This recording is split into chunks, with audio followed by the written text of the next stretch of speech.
साबिक रियासती वजीर DP सावंत ने कांग्रेस पार्टी से उम्मीदवारी मांगी है और अपने आप को कांग्रेस पार्टी से वाबस्ता होने की बात की है, जबकि अशोक चौहान के बीजेपी में शामिल होने के बाद DP सावंत की तस्वीरें बीजेपी के पोस्टरों पर नजर आ रही थी। उन्होंने भी कभी इसकी मुखालिफत नहीं की, इसलिए कुछ लोग ये समझ रहे थे कि DP सावंत भी अशोक चौहान के नक्श कदम पर चलते हुए बीजेपी में शामिल हो जाएंगे, लेकिन उन्होंने ऐसा नहीं किया और ख़ुद को कांग्रेस से वाबस्ता ही रखा।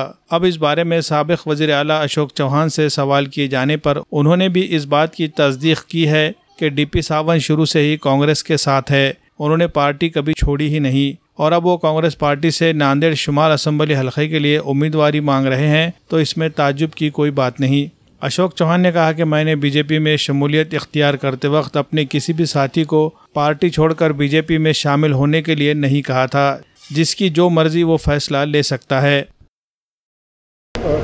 उमेदवारी मागितली नाही, DP सावंत काँग्रेसमध्येच आहेत ना, DP सावंतनी काँग्रेस सोडली नव्हती, ते काँग्रेसमध्येच आहेत, त्यामुळे त्यांनी उमेदवारी मागितली असेल त्यात आश्चर्य वाटण्यासारखं आहे। ते काही त्यांनी पक्ष कुठल्या अन्य पक्षात प्रवेश केलेला नव्हता, ते मध्यंतरी आजारी होते आणि नंतर ते काँग्रेसमध्येच राहिलेले आहेत, त्यामुळे त्यांना वाटलं असेल काँग्रेसमध्ये मागितली उमेदवारी। अन्य काही तुमचे शिलेदार जयश्री पावळे असतील, मनोहर शिंदे, आणखीन काही माजी पदाधिकारी ज्यांनी भाजपमध्ये तुमच्यासोबत प्रवेश केला होता नंतर आणि आता ते परत काँग्रेसकडे जातात। ठीक आहे, असं स्थानिक परिस्थितीप्रमाणे लोक निर्णय घेतात।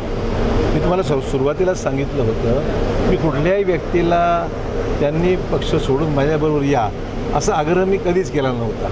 मग ज्यांना वाटलं ते आले माझ्याबरोबर, ज्यांना वाटलं नाही ते राहिले मागे। शेवटचा प्रश्न, मिनल